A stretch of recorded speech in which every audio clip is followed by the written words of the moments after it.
આપણે કહી શકીએ સુખને? તો સૌથી પહેલું છે લક્ઝરીનું સુખ. એટલે કે મોટી મોટી ગાડી હોય, BMW, મર્સિડીઝ, 4 બંગડીવાળી, વિલા હોય, વીકેન્ડ હોમ હોય, ફ્રીક્વન્ટ ફ્લાયર્સ હોય, ખૂબ બધી પ્રોપર્ટી લઈને રાખી હોય, લક્ઝરીનું સુખ. કામ કરો ન કરો, અકાઉન્ટ છે એટલે બેલેન્સ છે, માલદીવ્સમાં તમે હોલિડેઝ પ્લાન કરી શકો, લક્ઝરીનું સુખ.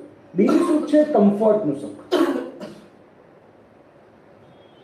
2 BHK, 3 BHK ઘરનું ઘર છે, દર મહિનાના અંતમાં એક નિશ્ચિત રકમ આપણા એકાઉન્ટમાં આવે છે, એક 2 વ્હીલર છે, ગાડી છે, નાની છે,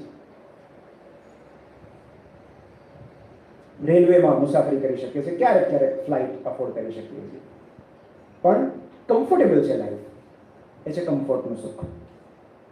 ત્રીજું છે સર્વાઈવલનું સુખ, જેની પાસે કોઈ નિશ્ચિત જોબ નથી, રોજ સવારે સાયકલ લઈને કામ પર નીકળવાનું, આજે કામ મળશે કે ક્યાંની ખબર નથી, આજે કામ મળી ગયું, આજે 2 ટાઈમનું જમી લીધું, આજનો દિવસ સર્વાઈવ કરી, એ સર્વાઈવલનું સુખ. પણ એનાથી ઊંચું એક સુખ છે. આઈસીયુમાં કોઈ ક્રિટિકલ પેશન્ટ સૂતું હોય ને, ત્યારે એને ખબર નથી હોતી કે મારી આંખ, કેટલાક લોકો તો એટલા માટે જાગે, એન્ઝાઇટી હોય, ડેથ એન્ઝાઇટી હોય કે કદાચ હું સૂઈ જઈશ તો પછી આંખ નીકળે તો કદાચ મારી આંખો અત્યારે બંધ થાય તો આવતીકાલ સવારે હું સૂર્યોદય જોઈ શકીશ કે કેમ, એ ખબર નથી હોતી. અને એવામાં બીજે દિવસે જ્યારે તમારી આંખ ખુલે ને ખબર પડે કે ઓ આજનો દિવસ ઉગી ચૂક્યો છે, હું આજે પણ જીવતો છું, એ આ જગત પરનું સર્વોચ્ચ સુખ છે, અને એ છે અસ્તિત્વનું સુખ.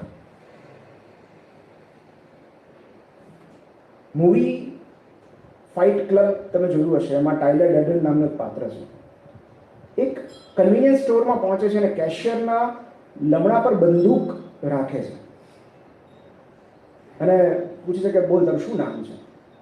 બોલો ડરી ગયેલો કેશિયર કાંઈ બોલી નથી શકતો, અને ત્યારે એ એનું વોલેટ લે છે અને નામ વાંચે છે કે રેમેન્ડ કે અસલ એપાર્ટમેન્ટ એનું એડ્રેસ વાંચે, પછી કે બોલ તારે લમણા પર બંદૂક રાખીને પૂછે બોલ તારે શું બનવું હતું?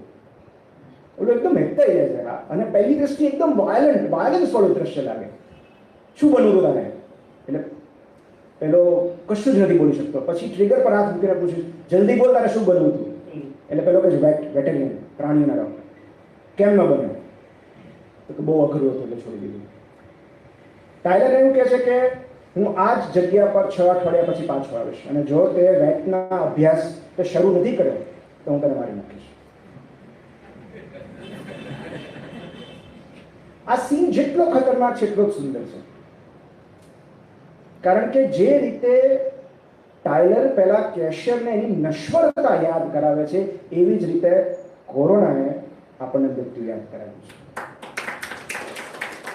આપણી પાસે બહુ ઓછો સમય છે, આપણા દરેકના લમણા પર ટ્રિગર રહેલું છે, કોણ અને ક્યારે દબાવશે આપણને નથી ખબર, પણ એટલી ખબર છે કે અંતરમાં ધરબાયેલી ઈચ્છાઓ સાથે મરવા કરતાં નિષ્ફળ ગયેલા પ્રયત્નો સાથે મરવું વધારે સંતોષકારક હશે.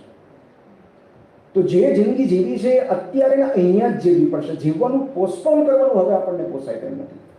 કોરોના એક રિયાલિટી ચેક હતું કે જો આવતીકાલ સવારે મરવાનું થાય તો આજ સુધીની જિંદગી આપણે ભરપૂર જીવ્યા છે કે નહીં.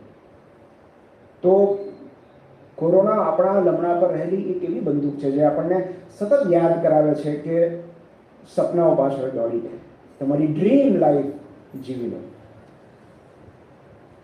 અત્યારનો જ સમય છે. એકવાર આ એક બહુ સુંદર નાનો પ્રસંગ છે પણ મને બહુ જ ગમે છે કે એકવાર એક ઝેન ગુરુ લુમિસ બહુ ગુસ્સામાં હતા, અને હવે ઝેન ગુરુ ગુસ્સામાં હોય એક સૌથી મોટો પેરાડોક્સ છે. તો એ દરેક ઝેન સાધુને એક જ પ્રશ્ન પૂછતા કે વોટ ઇઝ ધ ટાઈમ, અને જેવું કોઈ સાધુ એમને સાચો જવાબ કે તમાચો માર દેતો. હવે આશ્રમમાં હાહાકાર મચી ગયો. સવારથી બપોર સુધીમાં કેટલાય શિષ્યોને આવી રીતે તમાચા માર્યા, અને બધા પછી ભેગા થઈને એક એમના જે સિનિયર શિષ્ય હતા તારા પાસે પહોંચ્યા કે આજે ગુરુનું છટકેલું છે સવારથી જે મળે ને એક જ સવાલ પૂછે છે વોટ ઇઝ ધ ટાઈમ, અને સાચો જવાબ આપીએ તોય મારે છે. એવામાં ઝેન ગુરુ બ્લુમ્સ ત્યાં આવી પહોંચ્યા અને પોતાની સૌથી હોશિયાર અને સિનિયર શિષ્ય તારાને જોઈને બરાડ્યા, તારા વોટ ઇઝ ધ ટાઈમ? અને તારાએ ઘડિયાળમાં જોયા વગર સ્માઇલ કરીને જવાબ આપ્યો, time is now master. Zen ગુરુ હસ્યા અને ત્યાંથી ચાલ્યા ગયા. તો સમય અત્યારનો છે. જે ઓલું કહે છે ને, બહુ સરસ ચાઇનીઝ પ્રોવર્બ છે કે the best time to plant a tree was 25 years ago. The next best time is now. તો ધારો કે આવતીકાલ સવારે ઈશ્વર આપણને શો કોઝ નોટિસ આપે કે કોઈ જીવલેણ કે ગંભીર બીમારીના કારણે તમારું મૃત્યુ કેમ ન થવું જોઈએ, તો આપણી પાસે કોઈ જવાબ નથી. આ પૃથ્વી પર, આ જગત પર આપણું અસ્તિત્વ ટકાવી રાખવા માટે આપણા કોઈ પાસે એક પણ વેલિડ રીઝન નથી. શું કહેશું, 10,000 ફોલોઅર છે ફેસબુક પર, એક પણ વેલિડ રીઝન આપણી પાસે નથી. અને ધારો કે કોઈ હોત તો પણ કયા અધિકાર સાથે એ ઉધાર માંગેલા શ્વાસ જાળવી રાખવાની માંગણી કરી શક્યા હોત, જે આપણા છે જ નહીં. મને યાદ નથી કે આપણામાંથી કોઈએ આ પૃથ્વી પર અવતરવા માટે સ્પેશિયલ અરજી કરી હોય. અને તેમ છતાં સાવ અનાયાસે આપણે અહીંયા છીએ. 1 ml સીમનમાં 2 થી 4 કરોડ શુક્રાણુ હોય છે, 20 to 40 millions. એ 2 થી 4 કરોડ શુક્રાણુમાંથી એક સ્પર્મ જે બેસ્ટ છે, સૌથી ફોર્ચ્યુનેટ છે, એ ઓવમને ફર્ટિલાઇઝ કરે છે, એમાંથી એમ્બ્રિયો બને છે, અને એમાંથી આપણે આવ્યા છીએ. તમે વિચાર કરો, આપણે કેટલા સ્પેશિયલ હશું. આપણે બાકીના 3 કરોડ સમથિંગમાંથી હોઈ શકે. મતલબ તો આ પૃથ્વી પર આપણે આવ્યા છીએ એ જ સૌથી મોટી સરપ્રાઈઝ છે. કોરોના દરમિયાન જ્યારે હજારો લાખો લોકોએ પોતાનો જીવ ગુમાવ્યો છે, ત્યારે મૃતદેહોના ઢગલા વચ્ચે પણ આપણું જીવતા હોવું એ ફક્ત એક સંયોગ છે, જસ્ટ કોઇન્સિડન્સ. એને આપણી ઉપલબ્ધિ કે લાયકાત ન સમજવી. વેન્ટિલેટર પર રહેલો અને ઓક્સિજન માટે વલખા મારતો જણ આપણે પણ હોઈ શકીએ, પણ આપણે નથી, આપણે નહોતા. અને એ આપણા પર રહેલી ઈશ્વરની મહેરબાની છે. કોઈ પણ જાતના કૃત્રિમ સપોર્ટ વગર હજુ પણ આપણા ફેફસાની અંદર શ્વાસની મુક્ત રીતે અવર જવર થઈ રહી છે. એ ઘટના જ એક ચમત્કાર છે. વર્ષો પહેલા રોમમાં એક બહુ રસપ્રદ પ્રથા હતી કે જ્યારે કોઈ રોમન સમ્રાટ યુદ્ધ જીતીને આવે ત્યારે એનું વિજય સર્કસ કાઢવામાં આવતું. રથ પર રોમન સમ્રાટ બેઠો હોય અને પ્રજા બધી સાઈડ પર હોય અને પ્રજા ફૂલ ફેંકતી હોય, એને ગુણગાન ગાતી હોય, યશ ગાથા, વિજય ગાથા,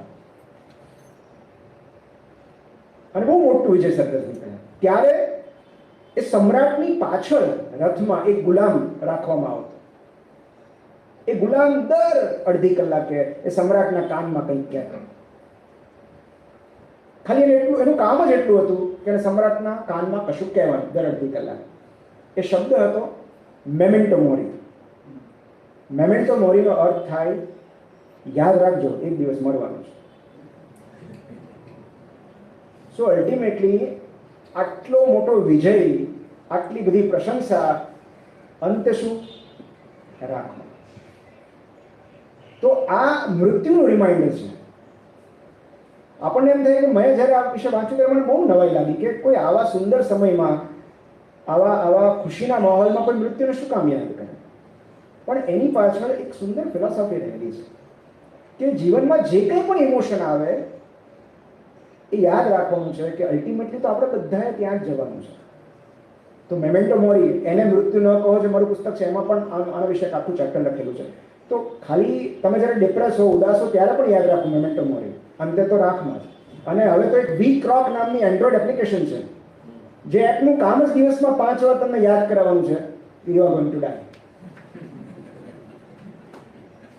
પણ સતત મૃત્યુનો અહેસાસ કરતા રહેવાથી જિંદગી વધારે સુંદર લાગે છે, વધારે સુંદર દેખાય છે. તમને ખ્યાલ આવે છે કે આપણે કેટલો બધો સમય વેડફી રહ્યા છીએ. આપણે એવી રીતે ક્યારેક જીવતા હોઈએ છીએ એઝ ઇફ આપણે અહીંયા સદીઓ સુધી રહેવાના છીએ.